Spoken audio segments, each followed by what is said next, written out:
آقای دشمان چطوری بامداد؟ قربونت، مرسی. تو خوبی؟ قربونت. رو برشتی؟ آره تو خوبی؟ منم عالیم. خیلی جالبه که بگم که من و تو هنوز با هم کچاپ نکردیم. تو به من زنگ زدی گفتی آقا من تورنتو هم دارم یه چند ساعت دیگه برمیگردم لندن. منم گفتم که پس بیا دیگه. تا هم اومدی اینجا گفتم یه سلام علیک با هم کردیم، گفتم بشین هیچی توضیح نده بذار با هم صحبت بکنیم. تا کی داری برمیگردی؟ من امشب برمیگردم. آره قسمت نشد ببینیمت بیشتر این سری. حال نکردیم ما آخه. نه ما 2 هفته اینجا قرنطینه‌مون کردن. وقتی که اومدم از لندن اینجا 2 هفته نمیتونستم هیچ جایی برم. بعد دیگه کلا هم یه ما بیشتر اینجا نبودم. دفعه اولم اومده بودم کانادا. خیلی جایز نشد که اکتیویتی های مختلف انجام بدم و تو هم دیگه کار میکنی اینجا، نمیتونستم خیلی وقت تو داخل هفته بگیرم. لندن یا تورنتو؟ نمیدونم، جفتشو دوست دارم فعلا. خیلی اینجا هنوز وقت نگذروندم.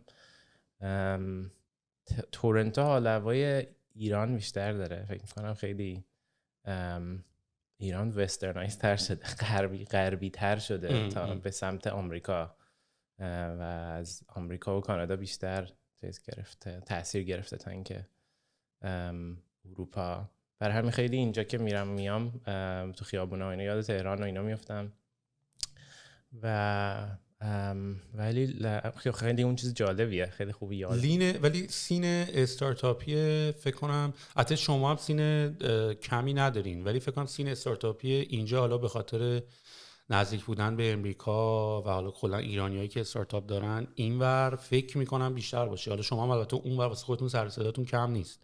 آره تو انگلیس که خیلی تلاش میکنن ساپورت کنن استارتاپ ها رو.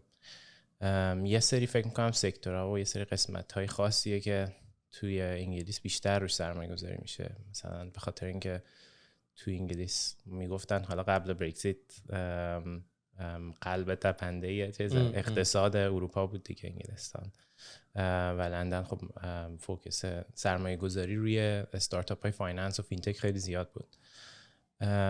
فکر میکنم این جور استارتاپ ها تو انگلیس بیشتر راه افتادن، حداقل روشون سرمایه گذاری بیشتر شد.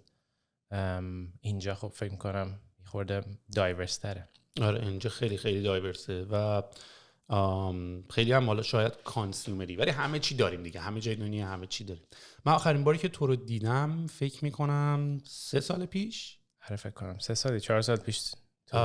آره ما هنوز آفیس اولیه ریحون بودیم، باز تو یه دوره اومده بودی ایران سر بزنیم و ما هم تقریبا یه تیم تکنولوژی فکر میکنم یه 7-8-10 نفره داشتیم، کلا 20 نفر اینا بودین اون موقع. آره اون موقع خیلی ارلی بودیم. آره. بعد و من ازت خواستم که بیای اونجا و یه مقداری فکر کنم راجب پراجکت منیجمنت و یادت بود چی بود؟ یادمه، چون جالب بود برای من دیگه بیام فضای استارتاپی ایران رو ببینم. برام یادمه اومدم نگاه کردم دیدم خیلی افکار مختلفی از تو آفیستون. یعنی با چند نفر صحبت کردم دیدم که خیلی پراکنده است و معلوم بود که دارین خیلی سریع گروت میکنید و یادم اومدم براتون یه رترو ران کردم. آره راست میگی رترو بود. آره اومدم براتون نگاه گفتم خب بیاین این همه آدما تفکرات مختلف دارن، بیاین همه رو جمع کنیم یه جا ببینیم چه شکلی پیش میره.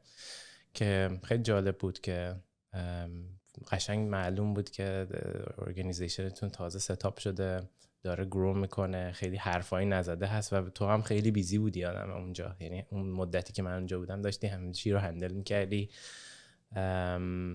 و من داشتم با بقیه صحبت میکردم چه اتفاقایی داره میفته. که رترو داشتیم، من یادم نیست نتیجه چی بود اصلا. عملی کردین یک از اون اکشنایش کدوم از اون رترو یا نه؟ نه چرا اتفاقا رترو، یا حالا نمیدونم رترو اصلا کلمه فارسی داره یا نه، احتمالاً داره ولی حالا معنی لغویش اگه ندونم، ولی فارسیش میشه اون صحبت و بحثی که به عقب نگاه میکنی و مثلا اگه یک پروژه رو انجام دادین، اسپرینت انجام دادین، میایم بررسی میکنین که چه کاری رو خوب انجام دادین، چه کاری رو بد انجام دادین، چه کاری رو اگه ادامه بدین خوبه، چه کاری رو دیگه اگه عوضش بکنین یا اصلا نکنینش بهتره. و این بحث رترو کلا میگم، من داشتم قبلا هم توی پادکست قبلی صحبت میکردم یه چیز جالبی که مثلا من بیشتر از دنیای تک یاد میگیرم و اپلای میکنم روی زندگیم. یعنی مثلا رترو رو تو مثلا میتونی با پارتنرت هم داشته باشی، یه مهمونی که میرین بعد با هم برگردین، خب به یه رترو بریم، مثلا من اونجا چیکار کردم تو بعدت اومد، تو چیکار کردی من اونجا خوشم اومد. یا هر پروژه یا هر کاری که میکنی آدم یه رترو مثلا میره و من فکر کنم تمام این کانسپت ها رو ما از دنیای تک بارو کردیم روی لایفمون داریم اپلای میکنیم. آره فکر میکنم یکی از چیزاییه که اکستریم پروگرامینگ و این مدل کار اجایل و اینا تو تاثیر گذاشته رو زندگی عادی هم برای کسایی که تکنولوژی کار میکنن. یه سری چیزایی هستش که فقط تو تکنولوژی انجام میشه و من با بقیه دوستام که مثلا تو تکنولوژی کار نمیکنن حرف میزنم، میگم ما اینجوری کار میکنیم، براشون خیلی عجیبه. ولی فکر میکنم رترو یکی از اون چیزای شاخص این نحوه کار کردن باشه که فکر میکنم الان دیگه اینداستریای دیگه هم همه یه همچین حالتی اینجوری کار میکنن و همه اینا هم فکر نمیکنم همش از تکنولوژی شروع شده باشه، همش فکر میکنم از مانیفکتچرینگ و اینجور چیز شروع شده باشه که توی تکنولوژی هم تاثیر گذاشته. آخه چیز خاصی هم نیست، یعنی تو فقط نشستی داری نگاه میکنی که چی کار کردی. ولی جالبیش اینه که توی دنیای تک اینا رو پروسسی کردن، میدونی، یعنی پروسسات شده، تو دیگه همه اینا رو به ترتیب میدونی که آقا اگه مثلا اسپرینت 2 هفته است شروع کردی، دقیقاً مثلا اگه دوشنبه مثلا اسپرینت تموم میشه، سه شنبه مثلا رترو داری، میدونی، و همه آردی از قبلش نوشتن که مثلا آقا من با این قضیه حال نکردم، اینجا میخوام اینو مطرح بکنم، من اینجا حال نکردم میخوام مطرح بکنم. و میگم به نظر من خودم جلسه رترو رو خیلی خیلی دوست دارم، حالا چه تو دنیای تک چه تو دنیای واقعی. چیز هم حال میکنی شما؟ پر پروگرامینگ هم میکنید توی کمپانی تو؟ ببین آره، ما پر پروگرامینگ که حتما میکنیم و کاری که حالا مثلا من خودم میکنم و اتفاقا برای مثلا کمپانی ترایبی که الان داریم کار میکنیم، شاید حداقل شخص من برای تیم پروداکت کم دیر انجامش دادم. ببین به خاطر اینکه ما الان بعد از این داستان کرونا و تمام این طولایی که به تو اجازه ریموت کار کردن میده، ما خیلی تالنتمون رو داریم گلوبالی استخدام میکنیم، چون واقعا به جایی که فقط مثلا یا آگهی استخدام بدیم مثلا فقط توی یه تیک شهر کوچیک نگاه کنی که فقط محدود به لوکیشن فیزیکن، الان تو میتونی از همه جای دنیا آدمای مختلف رو بگیری. و خب من همیشه روندم تو استخدام یه روند خیلی خاصی بوده، یعنی معمولا بچه‌ای که من باشون کار میکنم بچه‌هایی نبودن که مثلا رزومه فرستاده باشن و کارو اپلای کرده باشن و بعد مثلا ما ریویوشون کرده باشیم. حالا نه که نداریم، ولی من شخصا یه مقداری با این فلسفه حال نمی کنم، اون مخصوصا دوره ارلی استیج استارتاپ، به خاطر اینکه ببین من و تو همدیگه رو از خیلی بچگی میشناسیم و تقریبا فکر میکنم این داستان، حالا اصلا اون موقع که فکر کنم جفتمون مثلا نمی‌دونیم استارتاپ چی هست، آره، ولی از اینجا شروع کردیم که مثلا تو مدرسه بودیم، من داشتم روی مثلا یه پروژه کوچیکی شروع می‌کردم کار می‌کردم، تو هم داشتی روی چیزی کار می‌کردی که البته شاید من بگم حتی بیشتر شماها داشتین کار می‌کردین، من به سمت شماها پول شدم، هممون داشتیم بازی می‌کردیم. آره. و طوری که من و تو و خیلی آدمای دیگه مثل پارسا غفاری، مثل حامد امیدوار اگه یادت باشه، مثل مرزاد حیدری که اون موقع مثلا شروع کردیم روی سرفیسی کار کردن، آره، روی مثلا فجر دانش کار کردن، روی تمام این پروژه‌ای که اینترنشن کار می‌کردیم، من و تو که مثلا همدیگه استخدام نکرده بودیم که، یا مثلا دنبال پول که نبودیم. من همین فلسفه رو خیلی دوست دارم حداقل تو دوره اولیه استارتاپ هم پیاده سازی کنم. شماره 1 لزوما دوست ندارم با کسی توی روزهای اول کار کنم که دنبال جاب میگرده. شماره 2 احتمال این کسی که دنبال جاب میگرده و اون کوالیتی از کیفیتی که من دنبالشم و نداشته باشه خیلی بالاست، چون فلسفه اینه که کسی که خیلی کارش خوبه شماره 1 یا کار داره، یا اگه میخواد کارشو عوض کنه انقدر از جاهای دیگه داره آلردی اپروچ میشه، و یا انقدر کانکشن داره که خودش از یک کمپانی به یک کمپانی دیگه میره، به پروسه رزومه داشتن و نمیدونم بنویسی بعد بذاری توی سایتی یکی نگاه کنه بعد تو بری اینترویو کنی نمیرسه. دوباره میگم اینو به همه چی بس نمیدم، ولی حداقل توی دنیای خودم. آره، ولی خب مثلا فکر می‌کنم چیزی که نحوه نگاه کردن اینطوریه که بهش نگاه کنی، وقتی که آدمایی که ساکسسفولن و خیلی موفق شدن همین با همین متدی که تو داری میگی، من فکر می‌کنم کسایی که انقدر موفقن توی شغلشون و توی اون لحظه یه همچین نتورک بزرگی رو دارن، خیلی بر همین براشون هد هانتر و اینا شغل به اسم هد هانتری داریم که اینا برن آدما رو به هم کانکت کنن. ولی فکر می‌کنم یه چالش بزرگتر اینه که چجوری این قضیه رو اسکیلش کنی، بزرگش کنی، وقتی که مثلا تعداد این آدما محدوده توی دنیا، یا اینکه این آدما سرگرم کار خودشونن.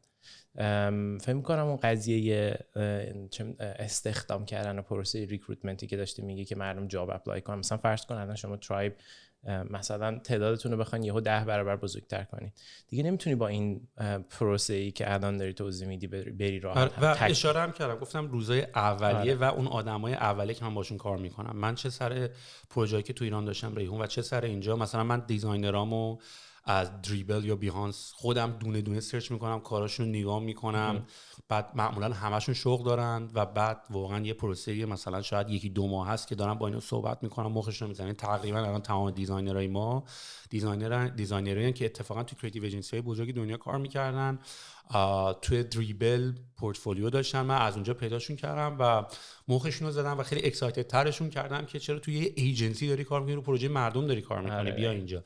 بچهای انجینیر معمولا از گیت هاب مثلا نگاهشون میکنم، سرچ میکنم، فیلترشون میکنم.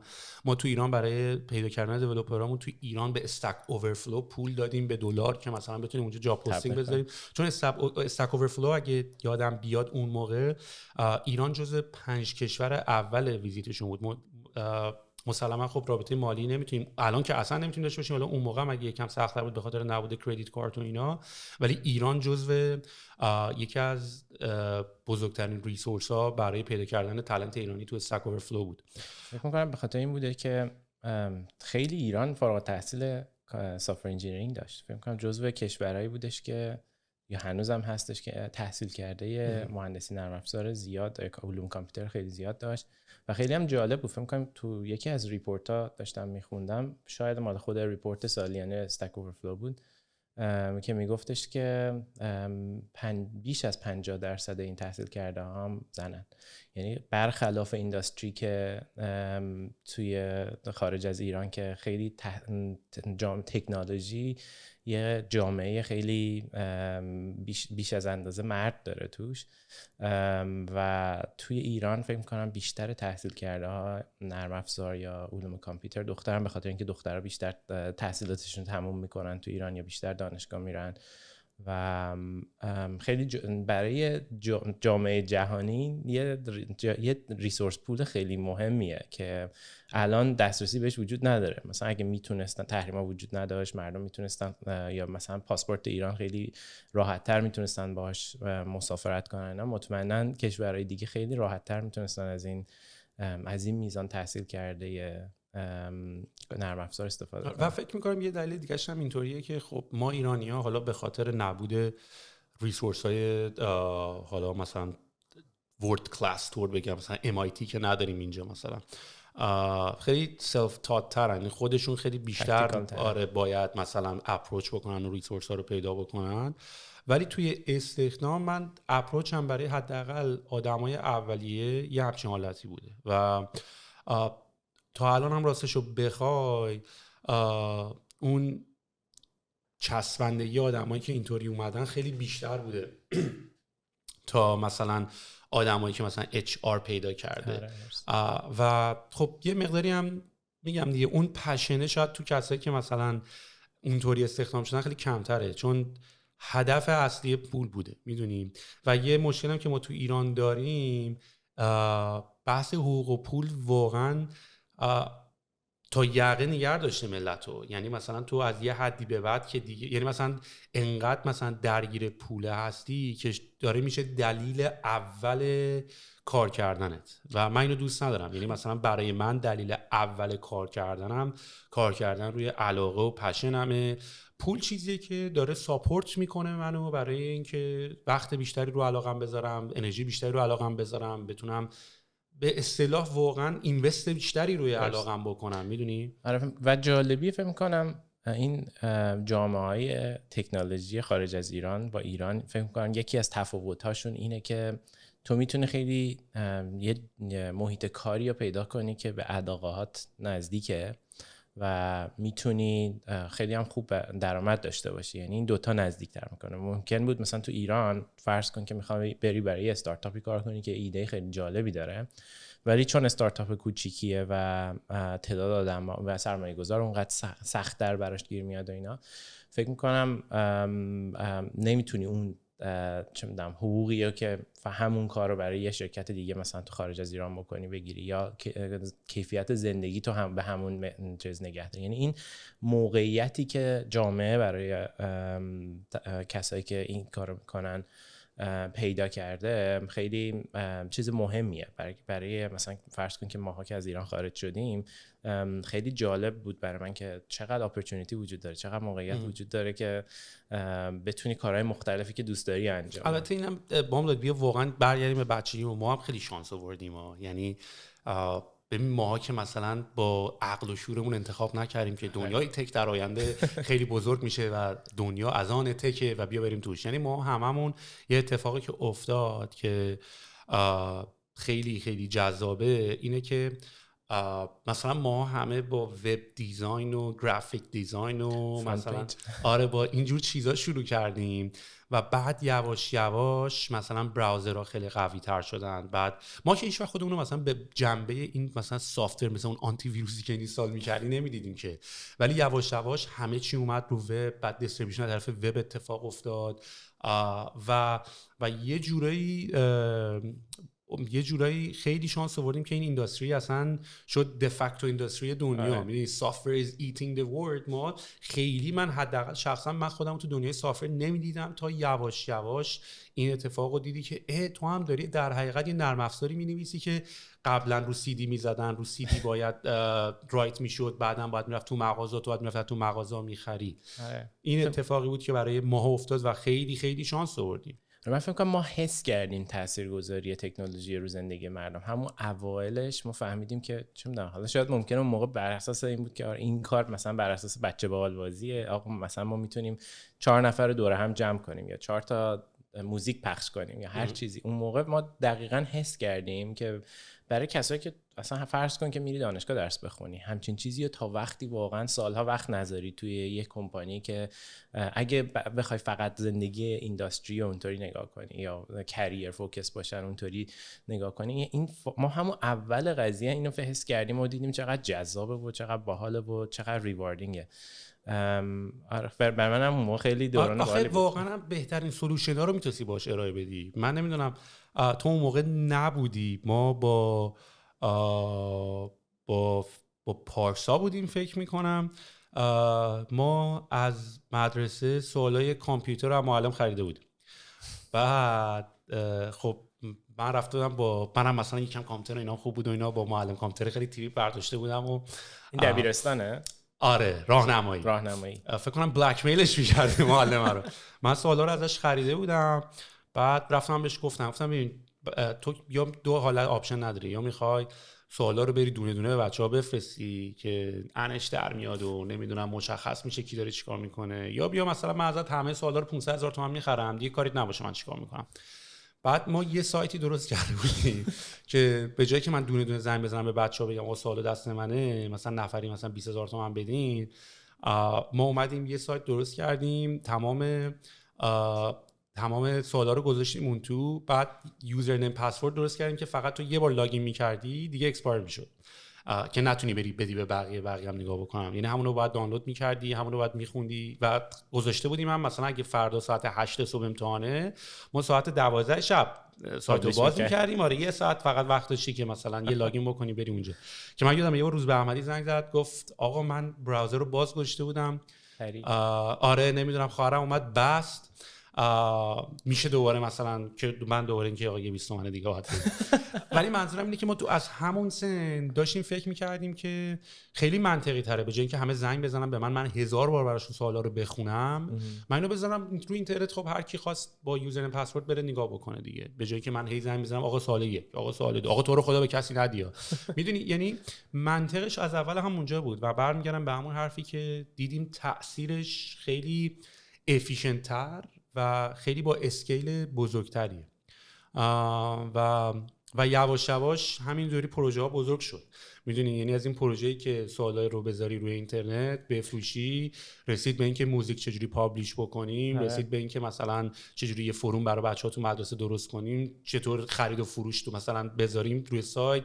همینجوری هی بزرگ شد هی بزرگ شد هی بزرگ شد. یعنی خیلی خیلی نچرال و ارگانیک ماها اومدیم به این سمت. و اینکه الان تعریف می‌کنین خب من خبر نداشتم این قضیه سوالا رو، ولی همین که داری میگی مثلا من یه مدت برای یه شرکتی کار میکردم به اسم ساینس دایرکت که مقاله پابلیش میکنه، مقاله‌های علمیش پابلیش میکنه. همین چالنجایی که داری میگی بود که چجوری محتوا رو در چیز کنید، اکسسش رو بتونید برای دسترسی رو برای یوزرها بتونی محدود کنی که بتونن بیان مقاله رو بخرن بخونن و دانلودش میکنن، حتی برگشت به اون سایت براشون ارزش بیشتری داشته باشه تا اینکه پی دی اف ورژن اون رو دانلود کرده باشن. و این همین که الان داری این حرف رو میزنی که چجوری اون حل کرده بودی، همین مسائلی که اینا داشتن خیلی شبیه همینه. یعنی چالش همین وجود داشته، همیشه سوالی که اینا میخواستن مطرح کنن همین بوده که تو سن چند سالت بود اینو داشتی انجام میدادی؟ ببین دیگه راهنمایی فکر میکنم راهنمایی چند سالمونه دیگه 12-13 سال. آره و خیلی از این کارا کم نداشتیم. میدونی یعنی اولین پروژه من و تو چی بود؟ همین 031 بود فکر میکنم. آره یادم قبلش هم داشتیم. قبل از ببین به هر حال من یادم ما از اینترنت دزدی تو یاهو مسنجر شروع کردیم.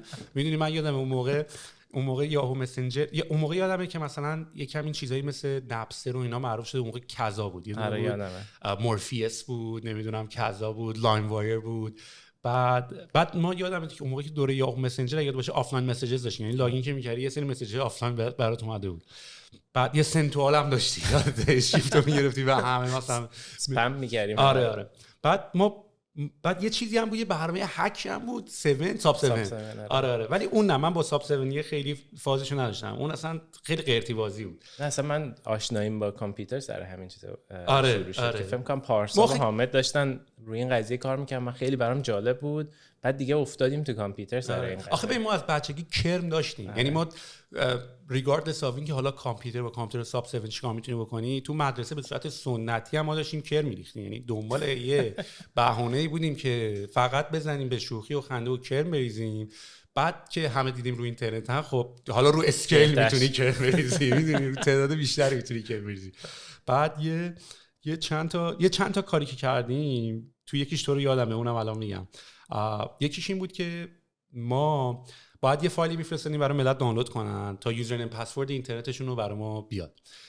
یکیش این بود که ما اومدیم یه سایتی درست کردیم شبیه مثلا کذا و لاین وایر و مورفیس و اینا، از این پی تو پی دانلودا. بعد زن آره بعد دقیقاً بعد از این کارهای خیلی ما از این کارا می‌کردیم. یعنی مثلا من یادمه یه بار عین صفحه لاگین یاهو رو ساخته بودیم برای ملت میفرستادیم که آقا این عکستو دیدی. بعد میرفتن لاگین میکردن، یوزر پسورد یاهوشون برامون میومد. یا مثلا یه سایتی درست کرده بودیم عین اون سایت کذا که تو مثلا دانلود میکردی فایل رو، اینو که ران میکردی ما برامون آفلاین مسیج تمام یوزر پسورد اینترنت مردم میومد که موقع همه دایل اپ بودن دیگه و اینترنت هم باید کارتین رفتیم میخریدیم و کلی این کارت اینترنت داشتیم، یعنی کلی یوزر پسورد داشتیم. یه پروژه رو که تو انجام دادی نمیدونم یادته یا نه، که 100% یادت هست، نمیدونم که گفتنش برات مشکل ایجاد میکنه یا نه. اینه که یادم یه سیستمی بود که شما اکسس پیدا کرده بودین به تمام SMS هایی که تو کشور داشت میرفت و میومد.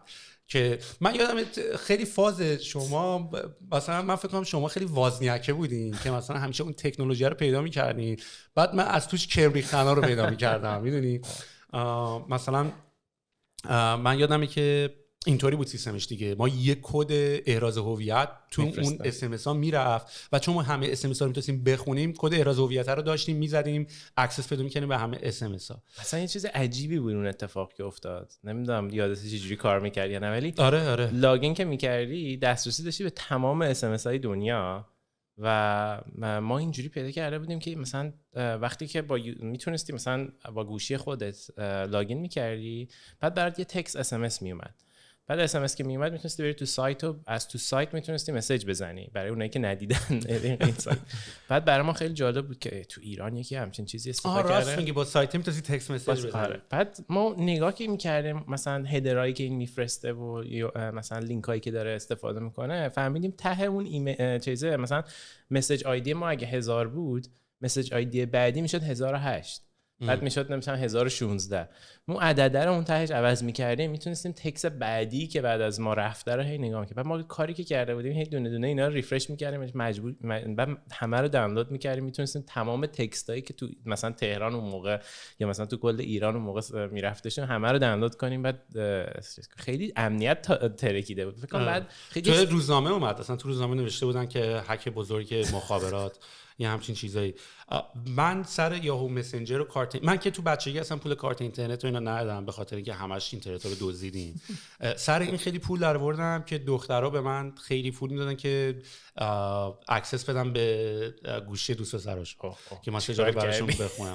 آره اینا و میگم یعنی همه این از کرمای بچگی شروع شد. یعنی من هنوز به شخص باور دارم که کاری هم که تا به امروز داریم میکنیم با همون انرژی، با همون پشنه و با همون دلیله. جالبه برامون هنوز برامون جالبه و جز این که فقط بیشتر یاد گرفتیم و قدرتمون برای کرم ریختن بیشتر شده، چیز دیگه ای نیست. یعنی مثلا این داستانایی که همه مثلا میگن آقا نمیدونم مثلا شما نصیحتی نمیدونم چیزی داری برای اینکه ما وارد این دنیای تک بشیم، من ندارم، به خاطر اینکه من اینطوری واردش نشدم.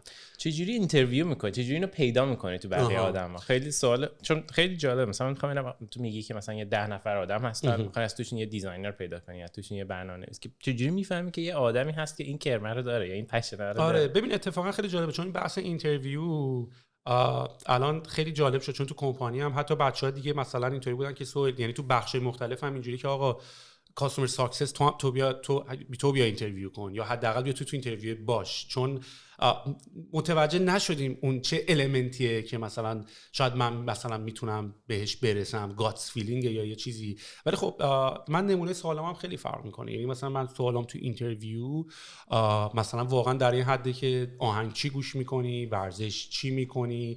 من میخوام ببینم که دوستم هست یا نه، میدونی؟ یعنی من میخوام ببینم که آقا کاراکتر اون آدم، من همش دارم به این فکر میکنم که اگر من با این آدم دارم کار میکنم و ما 2-3 ساعت با هم رفتیم یه جایی و داریم با هم برینستورم میکنیم، مثلا با این آدم 2-3 ساعت میتونم دوست دارم صبح خواب باشم 2-3 ساعت با این بزنم تو سر کله هم دیگه، سر موزیک با هم بحث کنیم، 2-3 تا سایت پراجکت دیگه با هم انجام بدیم.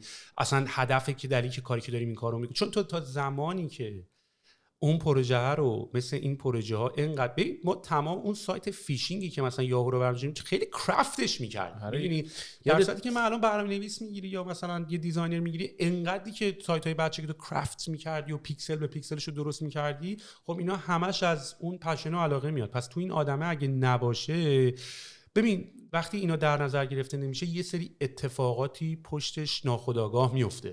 حالا باید رترو بذاری، حالا چرا مثلا اونجا شما به ما نگفتین که اونجاشو باید مثلا چپ و راست میذاشتی، راست و چپ میذاشتی. بعد همه اینا یواش یواش داستانایی میشه که تو اون وقت فکر میکنی که آقا من کجای پراجکت منیجمنتم ایراد داره. من در صورتی که اگر بنیه اولیه آدمایی که دارن روی این پروژه کار میکنن مثل همون زمان بچگیمون باشه و من اگه سوالت اینه که چجوری داری اینترویو میکنی یا چجوری این تیم‌ها رو میسازی، من همش دارم به بچگی نگاه میکنم و دارم سعی میکنم شرایط و علاقه و اون انرژی که ما موقع داشته باشیم و دوره رپلیکیت بکنم. یعنی فقط دارم به این فکر میکنم که آقا من با این آدم میتونم فکر کنم کار به عنوان کوورکر که حتما هستیم، ولی به عنوان اینکه we are hacking together، میدونی؟ یعنی با هم داریم یه کاری میکنیم که دوست داریم بکنیم.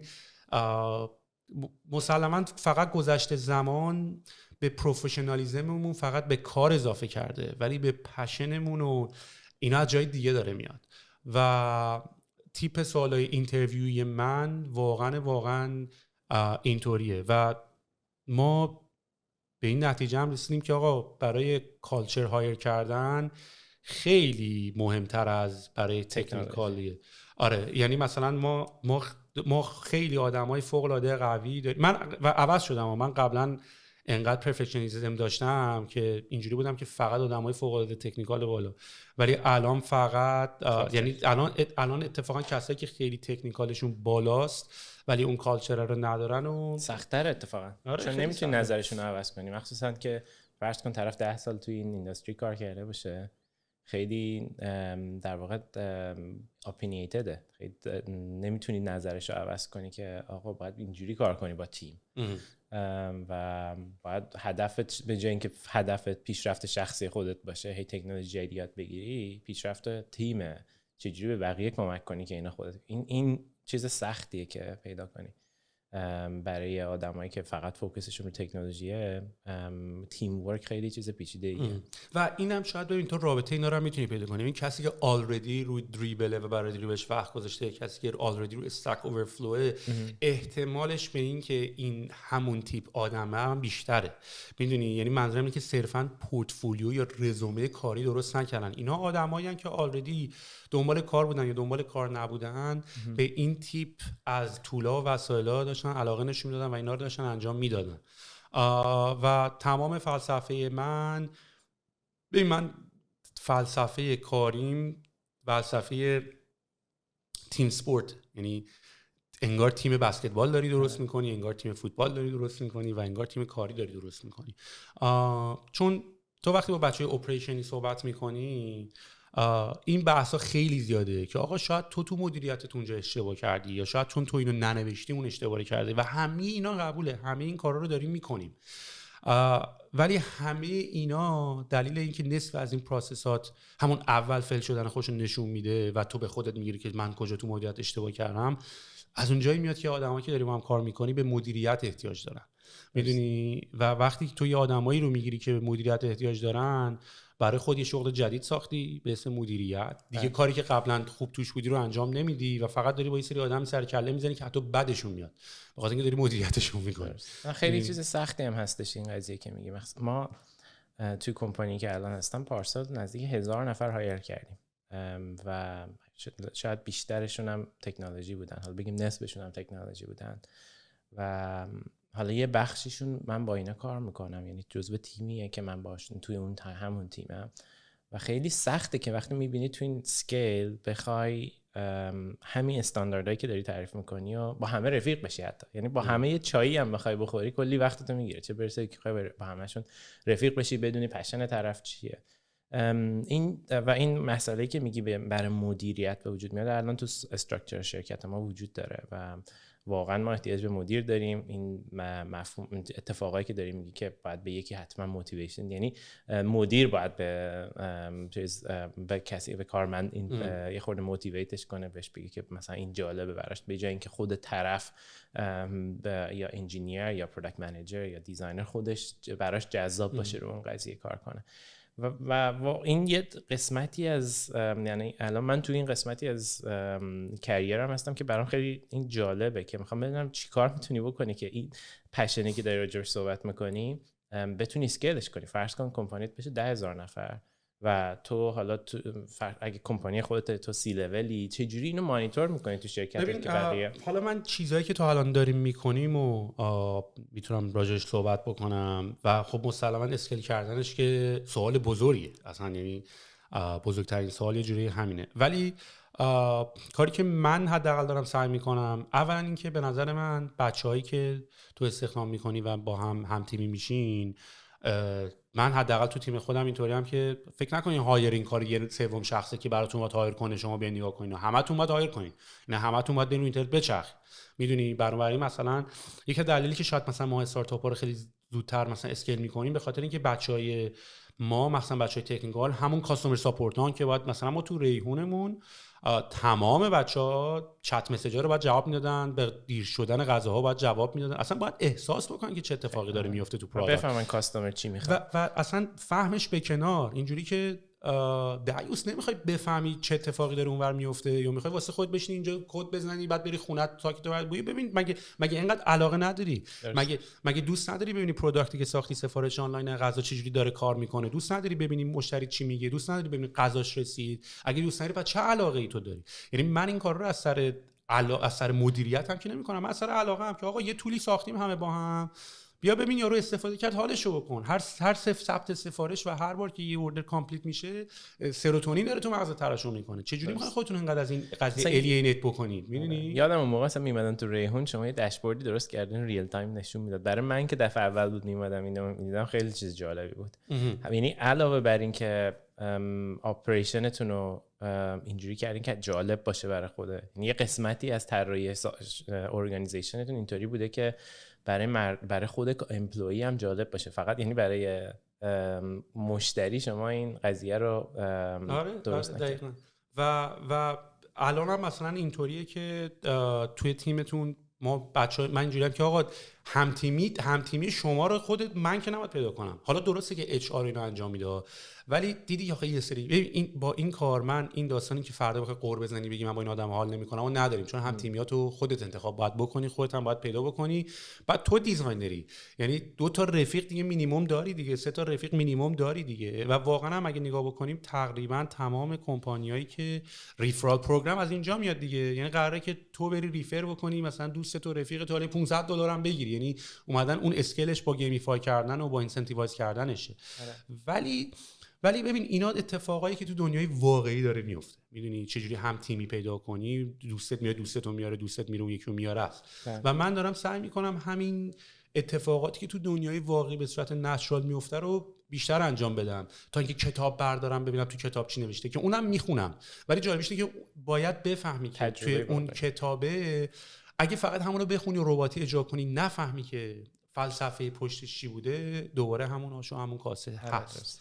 میدونی و من فکر نکنم که آرگومنت این که مثلا چه کاری رو بهتر میکنی، یا مثلا آیا اگه تو الان که مثلا این کار رو کردی مثلا به اینجا رسیدی آیا کاری درست کردی، کجا رو درست کردی. من فقط فکر کنم اینطوریه که I have a burning desire که یه تیم درست بکنم، این تیم فوتبال این تیم بسکتبال، و اون کارا رو هم خیلی علاقه دارم بکنم. میدونی یعنی خیلی کم شاید بتونم جملات قصار از رازهای موفقیت بگم، به خاطر اینکه اینجوری من اپریت نمی‌کنم. میدونی اصلا خود اون تیم درست کردن فکر می‌کنم خیلی جالب تر از پروداکت درست کردن است. یعنی من الان به اونجایی رسیدم که مثلا خیلی برام اون پروداکتی که درسته که برام جالبه، یعنی همین که میگم که پروداکت برام پشن میشه، شروع میکنم راجعش فکر کردن، شروع میکنم راجعش مطالعه کردن.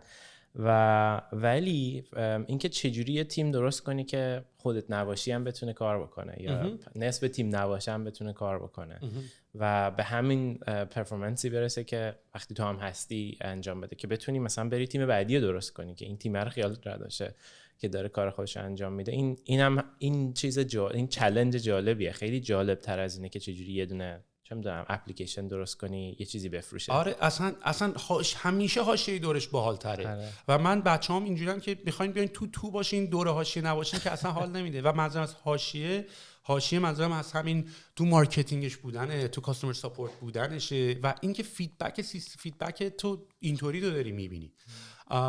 و اینا رو حالا شاید به صورت اوریجینالی، به صورت اینستینکت مثلا داشتیم به صورت ذاتی انجام میدادیم، ولی بعداً یواش یواش مثلا حالا بعد که کاری شد میرفتی آدم پروفشنال استخدام می‌کردی، بعد دیدی بدتر ریدی تو تیمت. میدونی یعنی بعد از اینکه واقعا دیدی که مثلا من به شدت بچه‌هایی که کمتر شاید حتی سینیورن ولی همون برنینگ دیزایر بچگونه دارن، تیم متحول میکنن. میدونی و من الان خیلی خیلی سر هایرینگ، مثلا من الان با بچه‌ها که صحبت میکنم، مثلا خب ما هایرینگ پروسسمون اینطوریه که من اول اصلا یه اینترویو میکنم تا قبل از اینکه بدم اون کسی که بعد ببینتش باهاش صحبت بکنه. سوالا هم یه دونش تکنیکال نیست، یعنی از اینکه همون موزیک چی گوش میکنی و لباس چی تنته الان ببینمه واقعا اینطوری شروع میشه، مکی یا ویندوزی، چون تمام این سوالا دونه دونه به من داره یه سیگنالی میده، میدونی؟ یعنی مثلا تو مکی یا ویندوزی داره به من یه چیزی از شخصیت تو به من میرسونه، از اینکه ورزش چیه یه کاراکتری از تو داره به من میگه، از اینکه موزیک چی گوش میکنی، از اینکه بچه پارتی کنی، از اینکه تا حالا دراگ زدی، از اینکه همه این سوالا داره به من از اون کاراکتر یه چیزی میگه، میدونی؟ که شاید کسی که دراگ میزنه رو من خیلی بیشتر باهاش حال میکنم. اینو میتونی بپرسی، یعنی قوانین ازت اجازه میده همچین چیزی توی ببین من به هر حال توی اینترویو محیطی که دارم باهاش صحبت میکنم، من اصلا توی اون اینترویویی که انجام میدم، اون چون یه لینک براشون میفرستم که اونا میتونن با من یه تایمی بوک کنن، توی اون لینک نوشته که this is not an interview process, this is a friendly chat. فقط این تو دوست داریم با هم صحبت میکنیم و من فقط دارم با کاراکتر اون شخصیت آدم آشنا میشم. اصلا بحث این نیست که بخوام استخدامش بکنم برای کار یا نه. من دارم فکر میکنم که آقا تو آدمی هستی که تو زندگی من باشی یا نباشی. این سوال بزرگیه، میدونی؟ من دارم زندگی خودم رو دیزاینم میکنم دیگه. من میخوام برم صبح آیا خواب که پا میشم دوست دارم ریخته این آدمو ببینم، دوست دارم باش بحث بکنم، دوست دارم باش کل بکنم، دوست دارم انرژیمو بذارم براش، میدونی؟ و بالعکس به نظر من اون آدمم این حقو داره بدونه که ببینه که با من میخواد کار بکنه، دوست داره با این تیم کار کنه، دوست داره با این ویژن کار بکنه. و به نظر من تیمایی برنده میشن که پروداکت هایی برنده میشن که تیمای خوبی ساختن، به این معنی نه به معنی تیم تکنیکالشون خیلی خوبه، بخاطر اینکه برنینگ دیزایر دارن برای اینکه اون کارو بشه. و از تیم ببین وقتی تو یه تیم باحالی مثلا تو بسکتبال داری بازی میکنی که نمیای مثلا میگی آقا این خیلی با من اینطوریه، میدونی؟ از این خالق نک بازار که دیگه نداری. واسه همین آردی تو یه کارایی رو با دیفالت داری جلوشو پریونت میکنی، جلوی این تاکسیک شدن محیط رو داری میگیری، جلوی این که بچه‌ها با هم حال نکنن رو داری میگیری، جلوی این که تیمت ای پلیر باشه رو داری از الان داری سکیور میکنی. یعنی یه سری کارا رو تو اگر ریشه‌شو رو درست انجام بدی، یه سری بدبختیایی که همیشه همت بهش فیس میکنن و دنبال سولوشن هم براش اصلا اول اصلا دیگه پیش نمیاد. و بحث کالچر اصلا همینه، یعنی کالچر استخدامت وقتی اینه بچه‌ها متوجه میشن این داستانو. فکر می‌کنم یه تنها چیزی که میخوام اضافه کنم به همه حرفاتو قبول دارم که خیلی مهمه اون تیم هسته اولیه، اون تیمی که میسازی. چیز اضافه‌ای که میخوام بکنم اینه که خیلی مهمم هستش که تفکرات متفاوت هم وجود داشته باشه. یعنی فقط دارم کلیر میکنم که اینجوری ما نمیگیم که آدمی که هایر میکنیم حتما باید عین خود من باشه. من یه دونه دوست ندارم که من فکر کنه کلا توی دنیای دوستیم دیگه، حالا چه برسه سر کار. آره یعنی اینم خیلی مهمه که مثلا اگه تیم همه یه شکل باشن، یه شیپ بشن. من و سیاوش و محسن سه کاراکتر فوق‌العاده مختلفیم، یعنی اینقدر مختلفیم که خیلی انقدر مختلفیم خنده داریم، مثلا انقدر این سه تا کاراکتر متفاوته. ولی بیا یه دقیقه نگاه کن که من و محسن سیاوش رو با هم داریم کار میکنیم. مثلا من و محسن سیاوش که مثلا همدیگه رو اینترویو یا هایر نکردیم که سه نفر بودن که جدا، یا حتی من با تو میدونی که وقتی مثلا 0 میوزیک رو ساختیم برنینگ دیزایر جای دیگه بوده، خودمون بای دیفالت دنبال اینا بودیم، با هم دیگه مثلا آگهی پیدا کردن کوفاندر که ندادی که، میدونی؟ این تیپ آدما رو من دوست دارم که پیدا بکنیم و به نظر من اینجوری میشه که واقعا یه کمپانی موفق میشه ریگاردلس، چون پروداکت تو قوی میکنی. به هر حال حالا کمپانیتون دایورس هست؟ خیلی ما دایورسیم و خیلی هم حواسمون هم هست که ریشوها رو هم نگه داریم، حفظ بکنیم. و مثلا خب البته من راجع به این قضیه خیلی صحبت هم کردم و من وقتی از ایران داشتم میومدم بیرون یه دونه بلاگ نوشتم راجع به اتفاقاتی که توی ایران من احساس کردم دایورسیتیش اصلی ترین دایورسیتیش بود. یعنی این که آقا توی ایران اصلا حالا جدا از بحث کالچر و اینا همه ایرانی هن، میدونی؟ و خب همه ایرانی ما ایرانیام خیلی به خاطر نوع زندگی که کردیم شبیه هم شدیم، میدونی؟ یعنی تو کمتر مثلا ایرانی رو میبینی که مثلا میگی فرهنگ ایرانی، تو هیچ وقت نمیگی فرهنگ آمریکایی، چون تو خود آمریکا انقدر دایورسن و بزرگن، از همه کشورهای مختلف اومدن که هر کی فرهنگ خودشو مثلا به یه شکلی داره. ولی ایران انقدر یه شکل کردن، همه یه جور لباس میپوشن، همه یه غذا میخورن و همه یه کار میکنن، همه یه جور حرف میزنن. این خیلی سخت میکنه قضیه رو. کارهای عجیب غریب نمیتونی بکنی توی ایران، کارهای باحال اصلا نمیتونی بکنی و اینکه هم یه جور فکر میکنن دیگه. ولی دایورسیتی خیلی خیلی مهمه و منم خودم به عنوان یه پروداکت دیزاینر اتفاقا هر بار دنبال یه قرطی‌بازی جدیدم، میدونی. یعنی مثلا یه بار نقاشی تو آبی قرمز میکشی، یه بار اصلا نقاشی تو کوبیستور میکشی، میدونی. یعنی اصلا دایورسیتی یه جورایی توی آرت اصلا نهفته شده هم هست. ممکنه یه سبکی از کار داشته باشی ولی همیشه ببین مثلا من یکی از دلایلی که مثلا با مهراد هیدن و نمیدونم هیچکس و سروش و اینا حال میکنم به خاطر اینکه ممکنه آهنگایی که بعضی موقع میدن، آهنگای جدیدشون رو میدن بیرون، خیلی اونجوریه که آقا این چی بود، این چه وضعی بود، ولی قشنگ احساس میکنی که as an artist they're experimenting with new ideas.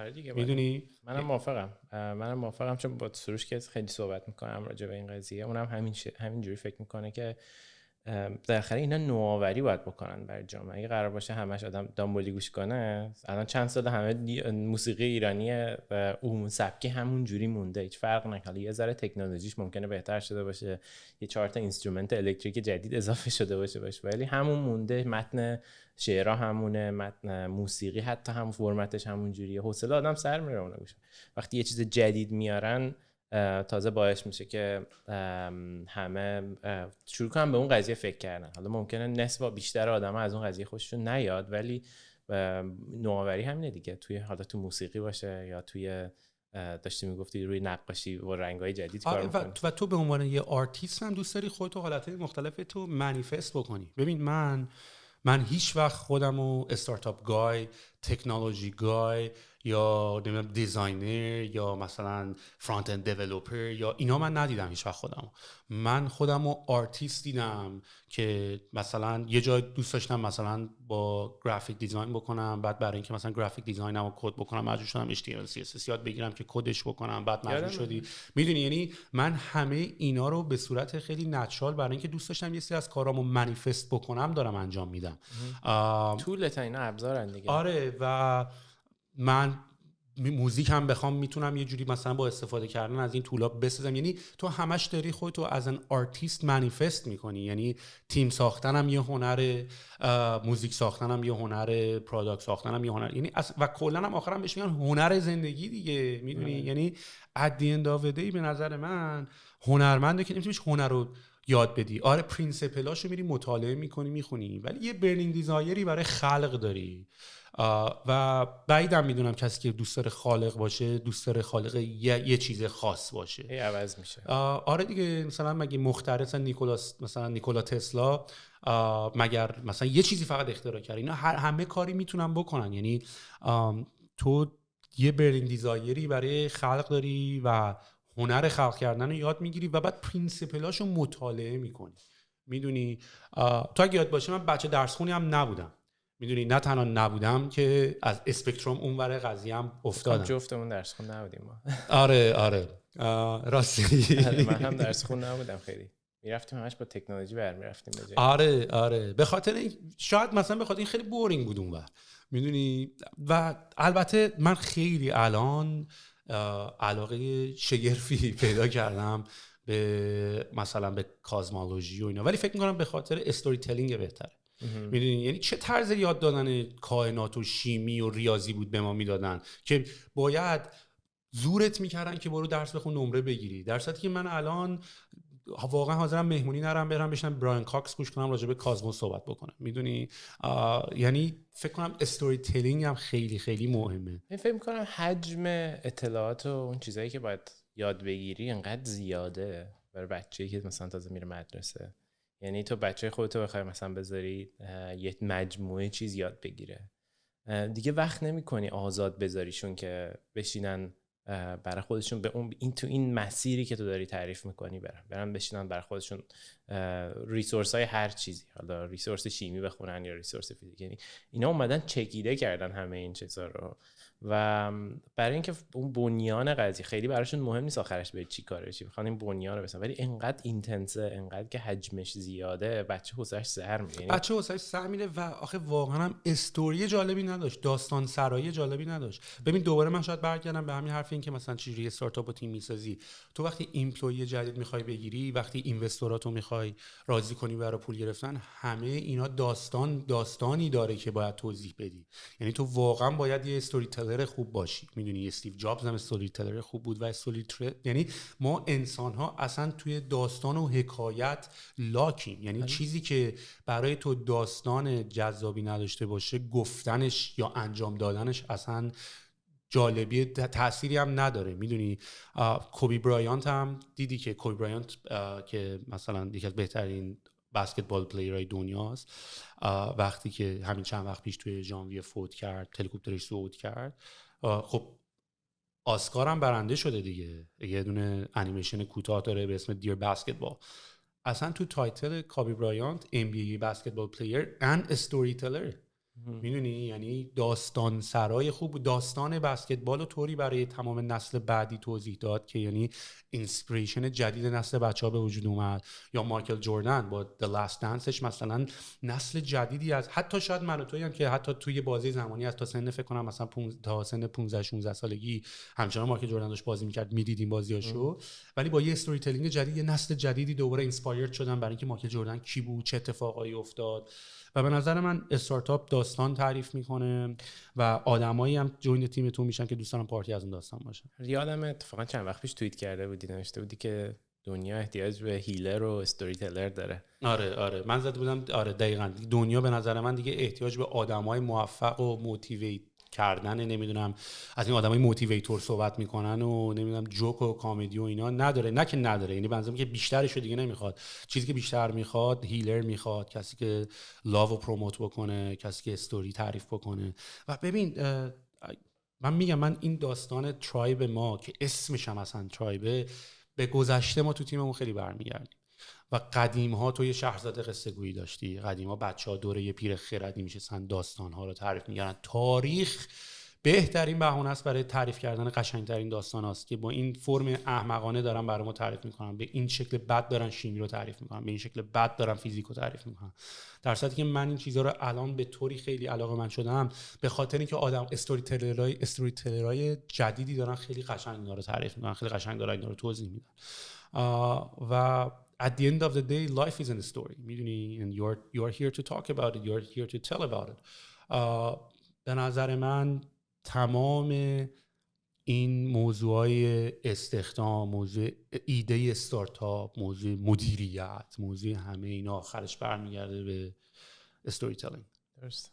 من فکر میکنم منم همینم دیگه. وقتی میخوام با کسی هایر کنم یا میخوام برای کسی پیچ استارتاپ بدم، اینا همه داستان باید تعریف کنی که مردم بتونن خودشون رو قرار بدن تو اون داستان و ببینن جزئی از اون قضیه که بتونن موتیویت بشن، بتونن اون پشنه، اون آتش درونشون رو بتونی چیز کنی، قلقلک بدی خورد. خب ما موفق ترین پروژه هامون هم واقعا پروژه هایی بود که داستان داشت و داستانش رو تعریف کردیم.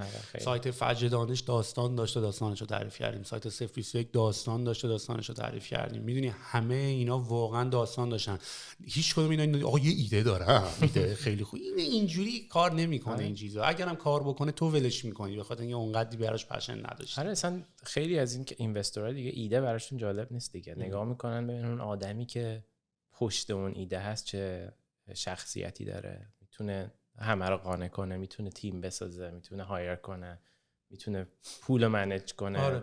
چون تو اینا رو ببین، نکته تمام این کتابای موفقیت و تمام این داستان، مثلا استیو بلانک هم که خیلی توی مثلا دنیای استارتاپ و اینا معروفه و مثلا همین کتاب استپس گاید برای بیلد یور استارتاپ رو نوشته. توی یکی از ویدیوهاش که توی استنفورد صحبت میکنه اولش میاد میگه روز اولی بود که استنفورد داشت باز میشد برای اون کلاس، داشت گفت پدر مادر شما کلی پول و خرج اینا کردن که شما بین استنفورد فکر کردم ما به شما راههای موفقیت رو یاد میدیم، در صورتی که ما اینجا راههای موفقیت رو به شما یاد نمیدیم چون ما هیچ فرمولی برای اینکه موفقیت چجوری اتفاق میفته پیدا نکردیم. چیزی که ما اینجا بهتون یاد میدیم ولی بازگو کردن راههایی که ناموفق شدن و نشده. یعنی موفقیتش فرمولی نداره، ما هم اینجا به شما یاد نمیدیم چجوری موفق بشیم، ولی اینجا میایم بهتون میگیم که چی کارا کردیم نشد. میدونی اینه. و خب این به نظر من نکتهش دقیقاً همینه. تو نمیتونی بیای شرکتی مثل اپل رو بررسی بکنی و بیای بگی آقا به این دلیل و به این دلیل و به این دلیل شد، بریم یکی اینشو بسازیم. آره نمیتونی، به خاطر اینکه تمام کتابا هم بعدش اومدن. یعنی مثلا استیو جابز خوش نرفت کتابی بخونه که زده قدم یک قدم دو، این کتابا همش بعدش میاد، بعد از بررسیش میاد. ولی خب توی اون پشت و اینا نکته‌های یادگیری و رفلکت کردنه. یعنی تو کتابو میخونی نه به خاطر اینکه ببینی چی میگه، به خاطر اینکه ببینی که مثلا حالا چه بررسی از این استپا شد، چه اینسایتی داره بهت میده. فکر می‌کنم بررسی گذشته مثلا تاریخ، حالا هر چیزی، توی مثلا تاریخ میرن میخونن که ببینن چه چیزی باعث شده که اون نقطه خیلی خاص رو پیدا کنن که باعث بشه آینده یه کشوری یا یه آینده یه کمپانی عوض بشه. توی فکر می‌کنم همین اتفاق همچنان تو دنیای سرمایه‌گذاری ویسی ها همینن. ویسی ها 1000 تا از اینا رو دیدن و اونا هم نگاه میکنن یه چیز متفاوت اونجا میبینن وقتی دارن سرمایه گذاری میکنن.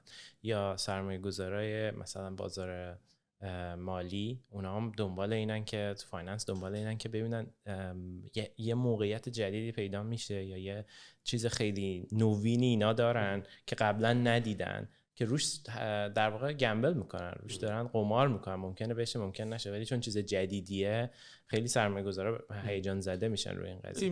مثل فیلم به نظر من تکنولوژی و کاستومر ساپورت و تمام این داستانایی که دوره قضیه استارتاپ و دنیای تکنولوژی میچرخه مالتی پلایرای گود استوری ان.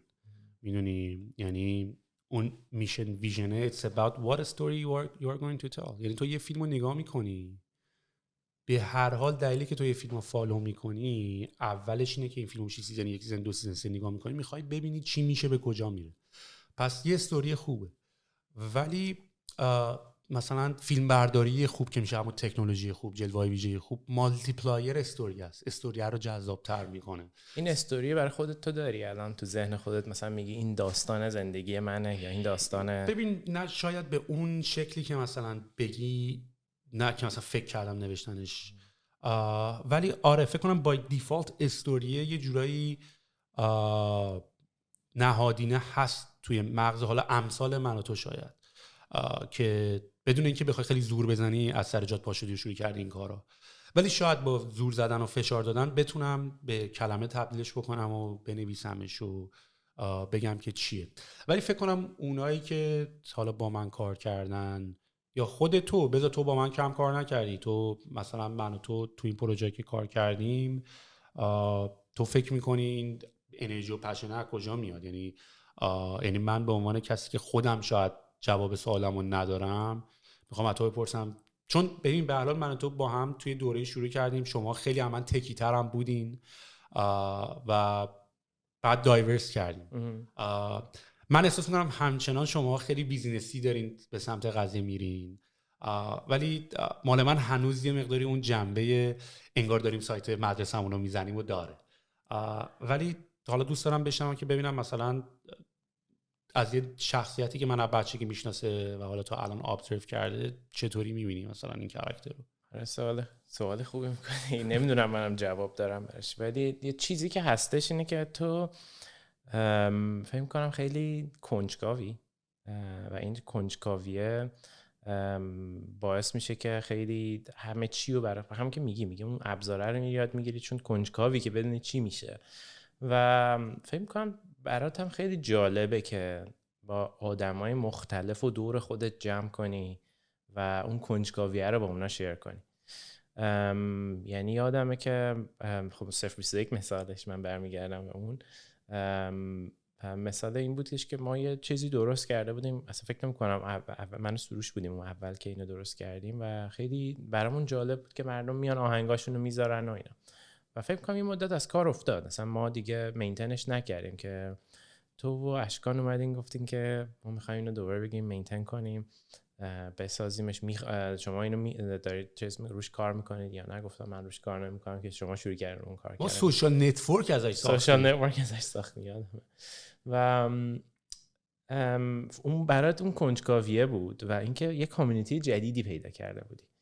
فکر میکنم تو این حالا این سالا که من تو رو دیدم هی دنبال کامیونیتی های جدید گشتی با آدمای مختلف که بتونی کنجکاوی‌های مختلفه تا در واقع ساتیسفای کنی. الان مثلا رو ترایب نمیدونم اون کنجکاویه چیه برات؟ خیلی بیشترم شده، ولی خیلی ناراحتم از این که تو وقتی دنیات یهو به دنیای کار تبدیل میشه، یعنی به مراتب پروژه‌ای که ما این چنین داشتیم انجام میدادیم موفق‌تر بوده، میدونی. و من هنوز دنبال اینم که اینو به شغل و کار و من از این که آقا یه سری جمله‌های بد مثلا آقا 70% زندگی شما کاره، 30% مثلا میتونی بری دنبال کار و کار لاینفک زندگی شماست. من اینطوری به دنیا نگاه نمی‌کنم.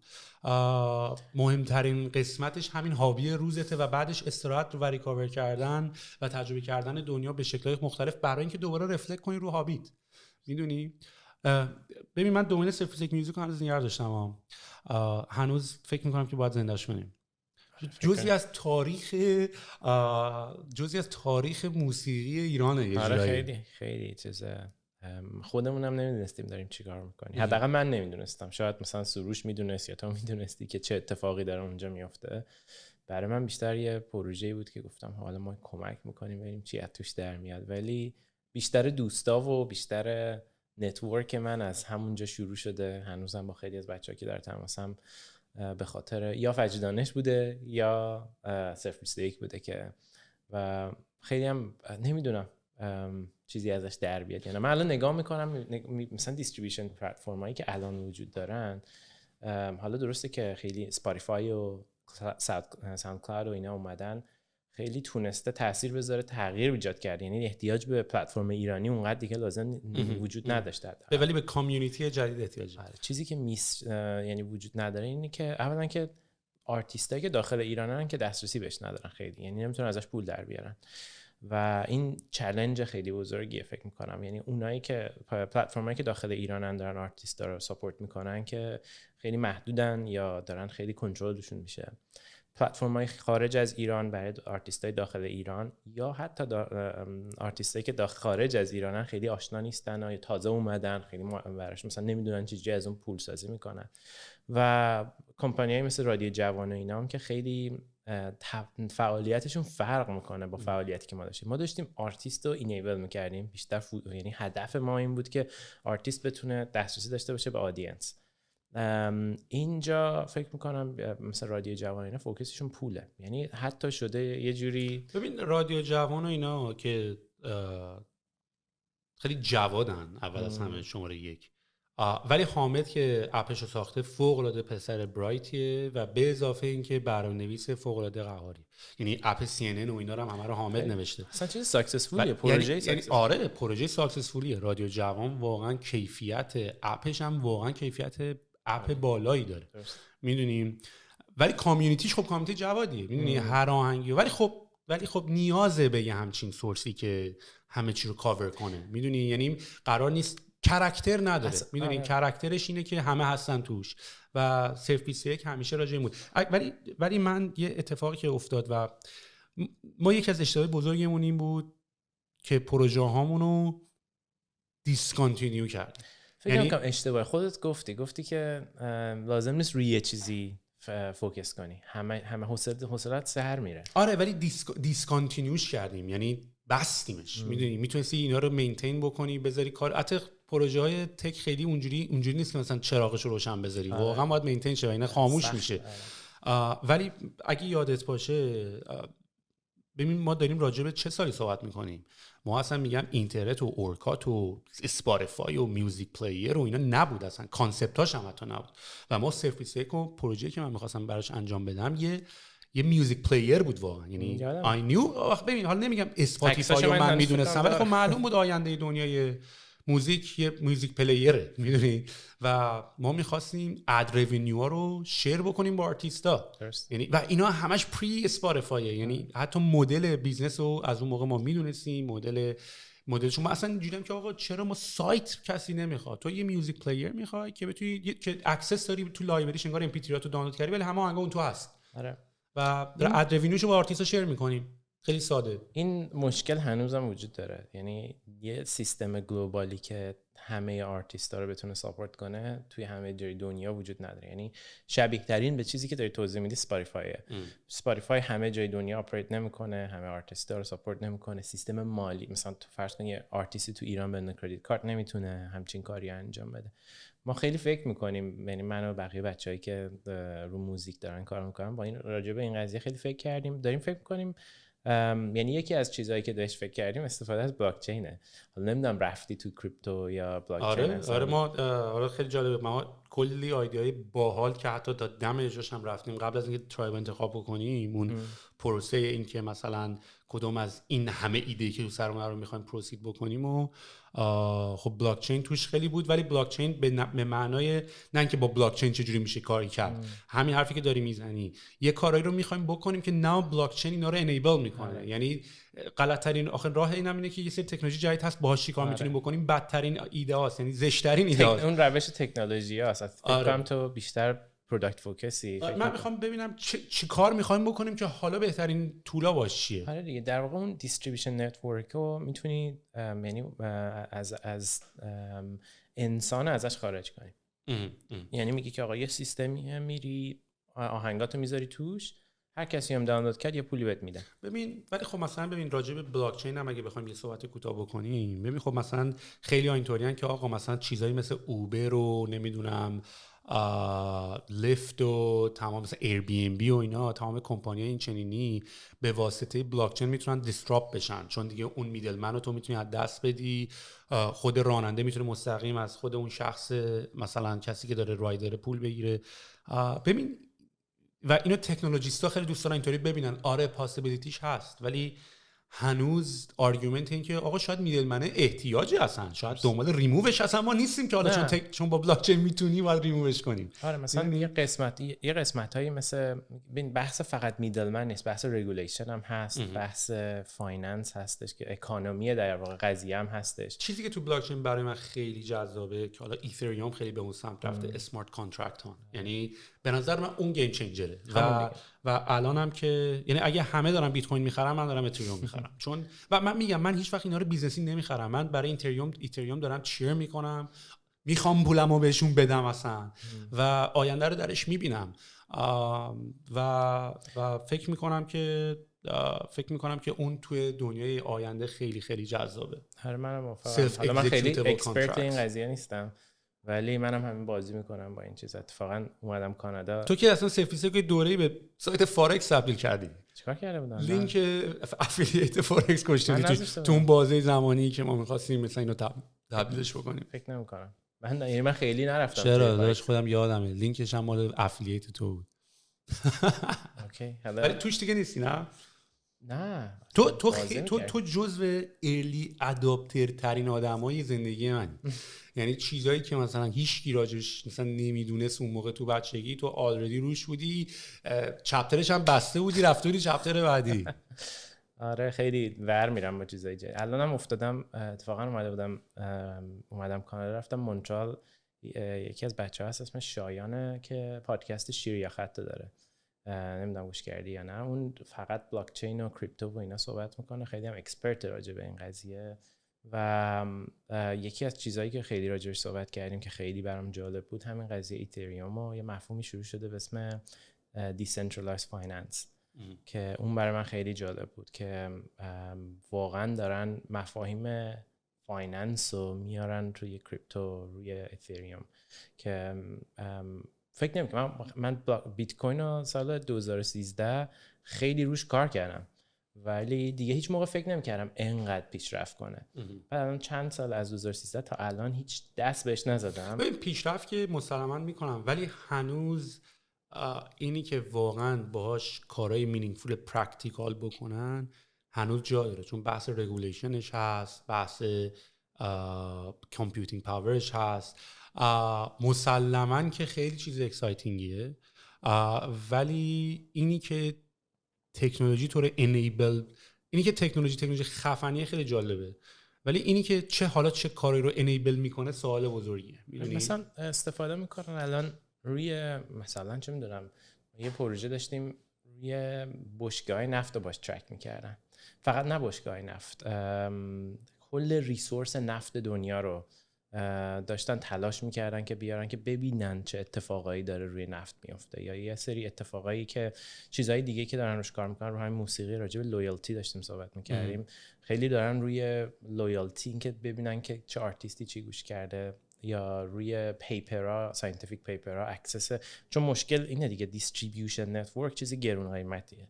هر جای دنیا رو هر چیزی که دیستریبیوت میشه، مثل اسپاتیفای یه پرسنتج خیلی بزرگی از چیز میگیره، از آرتیست میگیره که داره دیستریبیوت میکنه، و دارن تلاش میکنن کسایی که خلاق ترن رو در واقع اینیبل کنن، همزمان با اینکه مثلا از اون بغل داره ای آی پیشرفت میکنه، کار اتوماسیون داره ارزون تر میشه، و دارن در واقع فکر میکنم یه اتفاقی میفته. حالا این ایمیجینیشن، تصورات منه، که یه اتفاقی میفته اینا همه با هم در واقع الاین میشن. یه روزی ممکنه مثلا چه میدونم دیگه فقط کار بشه کار خلاقانه، بقیهش دیستریبیوشنش اتوماتیک انجام میشه، کار اپریشنش با ای آی انجام میشه. اصلا بحث انسانم دنبال اصلا همینه. یعنی حالا نمیخوام وارد حاشیه بحث بشم که ببین خب کار واسه یه سری آدمی که باید یه مینینگ رو از زندگیشون پیدا بکنن، ولی نکته اصلی دقیقا همینه. یعنی تمام این بحث ای آی و تکنولوژی و ربات و اینا اینه که